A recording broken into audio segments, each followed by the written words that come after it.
سب سے بڑا معاملہ جو ہے وہ آرمی چیف کے نوٹیفیکیشن کا پھنسا ہوا ہے۔ اب کچھ اسٹیبلشمنٹ کی جانب سے خبریں چلوائی گئیں اور ان خبروں میں یہ دعویٰ کیا گیا کہ نوٹیفیکیشن کی تو ضرورت ہی نہیں ہے اور ان خبروں کے لیے کچھ ایکسپرٹس کا سہارا لیا گیا۔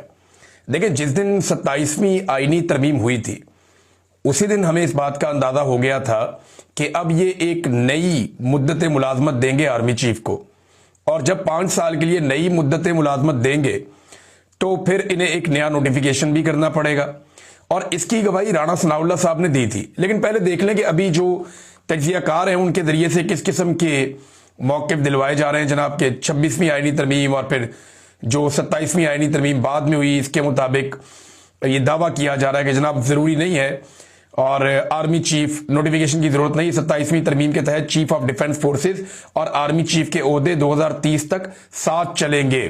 یعنی ٹیکنیکل ریزنز نکال کے یہ ثابت کیا جا رہا ہے کہ کسی نوٹیفیکیشن کی ضرورت نہیں ہے، اور عاصم منیر صاحب اس وقت پاکستان کے آرمی چیف، فیلڈ مارشل، سارا کچھ وہی ہیں، چیف آف ڈیفنس فورسز وہ بھی وہی ہیں۔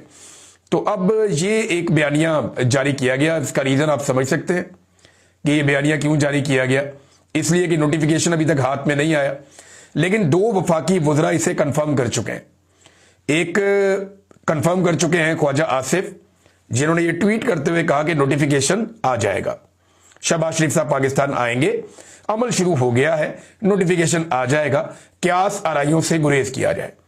لیکن خواجہ صاحب نے یہ کنفرم نہیں کیا کہ نوٹیفیکیشن کس کے لیے کیا جائے گا یا وہ کون شخص ہوگا جس کو نوٹیفائی کیا جائے گا۔ لیکن خواجہ صاحب نے یہ کنفرم کر دیا کہ نوٹیفیکیشن کی ضرورت ہے۔ تو یہ جو لوگ کہہ رہے تھے کہ نوٹیفیکیشن نہیں چاہیے، اس کا جواب تو یہ ہے۔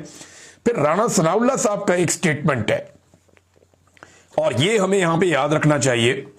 رانا ثناء اللہ صاحب نے 13 نومبر کو جب یہ 27ویں آئینی ترمیم ہوئی تو انہوں نے ندیم ملک صاحب کے پروگرام میں کہا تھا کہ چیف آف ڈیفنس فورسز کا عہدہ نیا ہے اور 5 سال کے لیے ہے، اس لیے اس کا نوٹیفیکیشن فریش اور 1-2 دن میں ہو جائے گا۔